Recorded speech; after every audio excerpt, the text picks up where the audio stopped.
Hello and welcome again. This is a drink called how to make carbonated Gatorade zero sugar grape pineapple coconut. First thing you gotta do is get scissors and you cut open this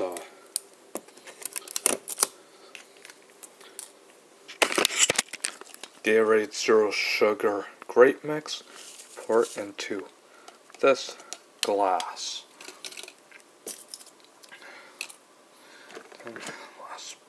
And there you go. You add the water, and last but not least, you pour in the pineapple coconut sparkling water into this glass.